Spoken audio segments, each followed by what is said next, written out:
preparation, I've got a whole speech written down, and I'm going to cover some of those points. But sometimes just speak this, because this is what is needed for this room today. Even the same people who are here, the people who are needed today. Because in spirit worlds, everything is as it's supposed to be.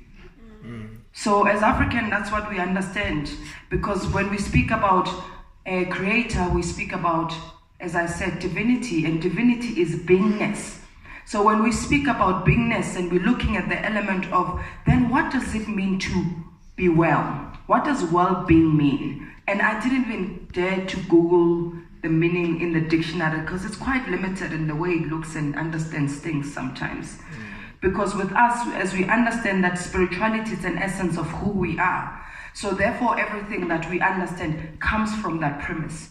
And that's why sometimes it was hard for us to document or write those things the way that we are perceived to be writing about them, because some of those things, in how we experience them, as you try and articulate and have other people experience it, you are limiting them in their own experiences. Only those who have spiritual ears heard what I just said right now. Somebody's like, I don't hear what she's saying. I don't know what this girl is talking about.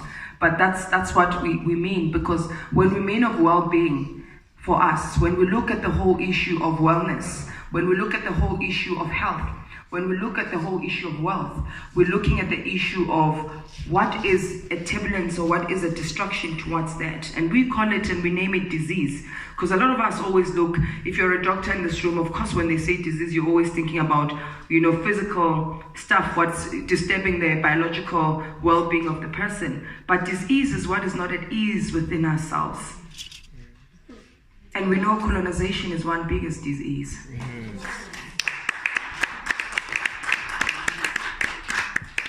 Right?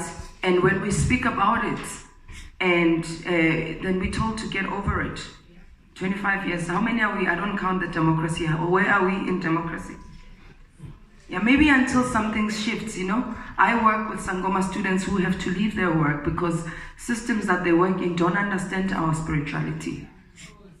I work with Sangomas who are very gifted, both, in what their divinity is, but also in the spaces that they're required to also perform.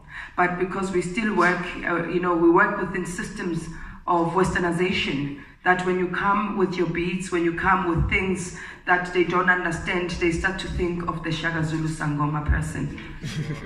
I need to explain something about that woman. She's probably a witch, right? And I'm not surprised how pre-1994 Sangomas were named witch doctors. And I don't understand how you put those two things in one line. And I know some very well research scholars might try to find some very nice explanation of witch, but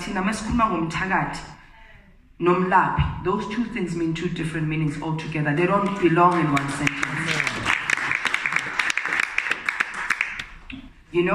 Umthakathi umuntu ohlakazayo. Umthakathi is a destructor. Umthakathi is a disease. It's somebody who disturbs the well-being of people.